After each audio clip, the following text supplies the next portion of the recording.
vamos trazer um ensinamento sobre religiosidade.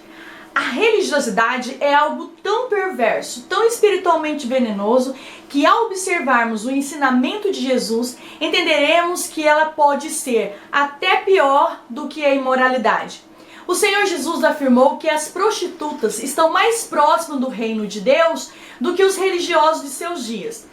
No livro de Mateus, capítulo 21 e o versículo 22, vai contar-nos a história de dois filhos que o pai convida a trabalhar na vinha. O primeiro filho responde que não vai, porém se arrepende e depois vai. O segundo filho responde que sim, que ele irá trabalhar, porém ele não foi. E Jesus fez a pergunta: qual dos dois filhos fez a vontade do pai? E responderam: o primeiro, que disse que não ia, mas foi. E Jesus responde: em verdade vos digo que os publicanos e as meretrizes entram adiante de vós no reino de Deus. Porque João veio a vós no caminho da justiça e não creste, mas os publicanos e as meretrizes o creram. Porém, vendo isto, nem depois vos arrependeste. O que Jesus nos ensina com essa parábola, que não adianta nós conhecermos a palavra, não adianta nós conhecermos e não praticarmos, é preciso ter um compromisso sincero, não adianta conhecer a lei, não adianta cantar bem, não adianta pregar bem, se eu não tenho vida com Deus, se eu não obedeço a palavra de Deus. E vamos ver que os publicanos, aquelas pessoas, as meretrizes, ouviram, se arrependeram, e a palavra vai dizer que eles adentraram ao reino de Deus. Não adianta viver de aparência, Deus conhece o nosso interior. Tem uma parábola no livro de Lucas, capítulo 18, que eu gosto muito, que é a parábola do fariseu e o publicano. A Bíblia vai nos contar que o fariseu entra na igreja, no templo para orar, e ele chega orando, dizendo: dou graças, porque não sou como fulano, não sou como aqueles roubadores, eu dou meu dízimo, eu dou minha oferta. E a Bíblia vai dizer que o próprio Jesus conta essa parábola e diz que o publicano entrou, e nem de longe na oração dele ele disse: ó Senhor, perdoa, porque eu não faço nenhuma dessas coisas. E o próprio Jesus vai dizer que ele saiu dali justificado. É preciso ter cuidado, não importa o que você faça, não importa quem você seja, você precisa ter um coração arrependido, um coração voltado para o cristianismo, voltado para Jesus, um coração que abre para as coisas de Deus, não para se aparecer para as pessoas, não para ter aplausos humanos, porque nosso propósito é agradar a Deus. Sabemos que Deus abate o orgulhoso e exalta os humildes. Esse dia eu estava vendo na internet um rapaz que foi até o Face com a Bíblia na mão, dizendo que era evangélico. E ele ali disse que pedia perdão por muitas vezes ter apontado o erro das outras pessoas. Ele pedia perdão dizendo que a igreja tinha que te pedir perdão, porque muitas das vezes te achamos melhor que os outros. E ele começou a colocar esses pontos, e eu observando aquilo, pensando comigo: esse é o verdadeiro fariseu, o verdadeiro religioso, conhece a palavra de Deus, está com ela na mão, mas não a pratica, porque o próprio Jesus nos ensina a amar o nosso próximo como a nós mesmos. Muitas vezes o religioso vai na igreja preocupado com a roupa que a irmã tá, preocupado se a irmã cortou o cabelo, ou pintou a unha, ou está usando uma calça. Esses são os religiosos, não se importa que foram ali para adorar o nome do Senhor, não se importaram em ir ali para exaltar o nome do Senhor. Esse é o objetivo do verdadeiro cristão. O verdadeiro cristão, ele vai na igreja prestar o seu culto de adoração ao Senhor, junto com os seus irmãos, prestar adoração somente a Deus. Não precisamos cuidar da vida de ninguém, não interessa o que acontece na vida do outro. Se eu posso ajudar, eu vou orar, mas se eu não posso, eu não estou ali para acusar, porque esse não é o papel do cristão. O papel do cristão é ajudar, é orar, é impetrar a bênção na vida da pessoa, não acusar. Este papel de acusador não é do cristão, é do próprio Satanás. Eu passo a ser um religioso quando eu carrego a Bíblia no braço, mas eu trato mal meu vizinho. Eu passo a ser um religioso quando eu conheço a palavra de Deus, mas eu não pratico. Eu passo a ser um religioso quando eu não perdoo meu irmão. Eu passo a ser um religioso quando eu não tenho misericórdia do meu próximo. Eu passo a ser um religioso quando eu começo a apontar os erros dos outros e esquecer que eu também tenho vários erros. Eu passo a ser um religioso quando eu não pratico aquilo que eu conheço. Nós vamos ver uma história no livro de Atos, capítulo 1, Cornélio, um centurião, um homem muito temente a Deus. A Bíblia vai dizer que ele era piedoso, ele orava a Deus. E certo dia, em uma das suas orações, um anjo aparece para ele. E o anjo chega a dizer para Cornélio que Deus havia visto o comportamento dele e tem recebido as orações de Cornélio. E o anjo pede para Cornélio mandar o seu servo chamar um homem chamado Simão Pedro para que venha pregar o evangelho para ele. E ele obedece e envia esses homens até Simão. E a Bíblia vai nos contar que Simão estava no terraço de uma casa orando a Deus. Era pelo período mais ou menos do horário do almoço.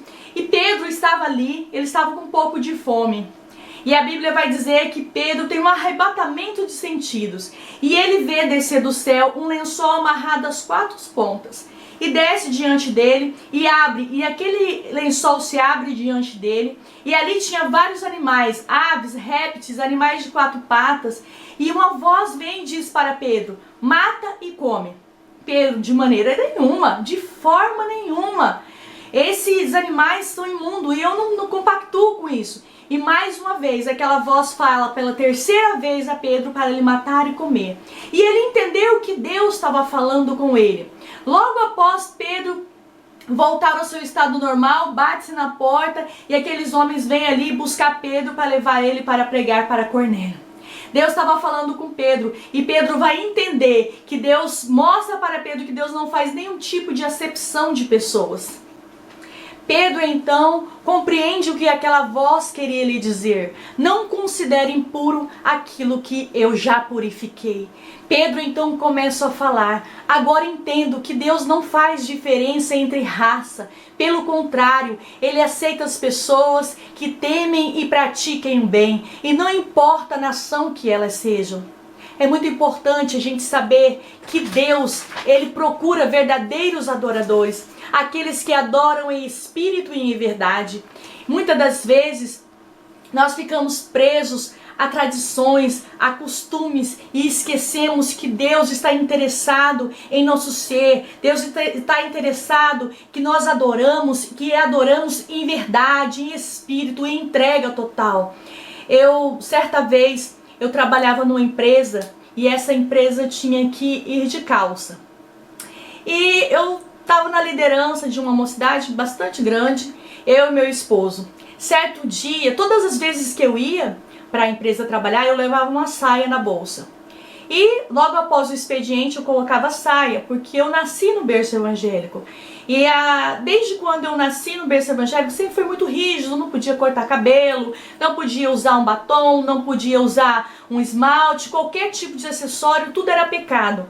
Para nós vermos que não tinha nada à base bíblica, mas eram os costumes. Beleza, então eu fui trabalhar e num certo dia havia uma festividade numa igreja. E eu esqueci de levar a saia. E eu estava dentro do carro, saindo do meu trabalho. Meu marido falou, nós precisamos passar naquela igreja porque está tendo festa lá e a gente, como líderes, precisamos trazer uma palavra para eles. Eu falei, então, eu não vou poder passar porque eu estou de calça e o que as pessoas vão falar. E aí nós fomos até lá. Chegou lá, eu fiquei dentro do carro e o meu marido foi até a igreja. E lá ele deu a palavra e eu fiquei ali dentro do carro. Confesso a vocês que foi muito triste. Eu queria muito ouvir a palavra de Deus, mas eu não podia entrar. Eu estava de calça e o que as pessoas iriam pensar? E eu estive ali esperando aquele culto acabar, mas o meu coração estava sedento. Sedento de estar lá dentro, de estar ouvindo a palavra de Deus. Eu estava com muita fome de estar ali no meio reunido daquele povo junto para adorar o nome do Senhor. E então eu estava dentro do carro e ouvindo a palavra, que a palavra vinha e eu escutava algumas coisas e aquilo ali eu tentava me alimentar daquilo que vinha, mas estava muito fraco o som da igreja. Então de repente eu ali dentro do carro conversando com Deus, sem entender, dizia, Deus, por quê? Por que eu tenho que estar aqui? Por causa dessa calça que eu tenho que estar aqui? E o Espírito Santo falou ao meu coração, levanta e vai, levanta e vai. E eu brigando com as minhas tradições, brigando com os meus costumes, o que as pessoas vão achar? Não, porque eu sou líder, o que elas vão achar de mim? E naquele momento eu não vi a hora que eu saí daquele carro, bati aquela porta e entrei naquela igreja e fiquei lá no fundo quietinha, mas eu comia a palavra de Deus porque eu tinha sede, eu queria ouvir a palavra de Deus. E eu quero dizer algo para você. Não permita que as pessoas barrem você. Nós vamos ler no livro de Mateus, capítulo 23, que os fariseus, eles impediam que as pessoas chegavam a Deus. Eles impediam que as pessoas chegassem a Jesus. Eles serviam de pedra de tropeço. E nós não podemos ser assim, servir de pedra de tropeço para as pessoas chegarem a Deus, ficar limitando elas, dizendo para elas o que elas têm que fazer, o que elas não têm que fazer. Quem faz a obra é o Espírito Santo de Deus. Quem convence o homem do pecado é o Espírito Santo de Deus. Liberte-se disso. Não seja uma pedra de tropeço na vida de ninguém. Sirva o evangelho com amor, com verdade, com justiça. Ama teu próximo, se doe a ele. Antes de qualquer coisa que você vai falar a respeito dele, pense se fosse você. Nós precisamos entender que nós fomos chamados para fazer a diferença, levar um evangelho verdadeiro, genuíno, de amor. O próprio Jesus abominava as atitudes dos fariseus. Os fariseus, os religiosos, mataram Jesus. Os fariseus, os religiosos impediam que as pessoas chegassem até Deus. Que nós possamos não ser como os religiosos. Que nós possamos viver o verdadeiro cristianismo. Que nós possamos amar a Deus de todo o nosso coração, de todo o nosso pensamento, de todo o nosso entendimento. E amar ao próximo como a nós mesmos. Antes de tocar no próximo, lembrar que se tocar nele vai doer em mim. Que sejamos vida na vida do nosso próximo. Que sejamos bênção na vida do nosso próximo. Que Deus vos abençoe, que Deus vos guarde e abra o seu entendimento. E você possa ser um verdadeiro cristão. Aquele que leva o verdadeiro cristianismo, que é o amor, o carinho, a misericórdia. Vamos aprender com Jesus. Como Jesus tratou a prostituta, como Jesus tratava os doentes, como Jesus tratava os leprosos, como Jesus tratava aqueles que era minoria, era desprezado pela sociedade. Vamos amar, vamos aprender com Jesus. Sabe um hino que diz assim: Senhor, me dá um coração igual ao teu, meu mestre, um coração disposto a obedecer, um coração disposto a amar, que nós possamos ter esse coração de Cristo em nós. E deixarmos de ser pedra de tropeço na vida das pessoas que nos rodeiam, na vida das pessoas que nós amamos. Amém? Fiquem com Deus, fiquem com essa palavra.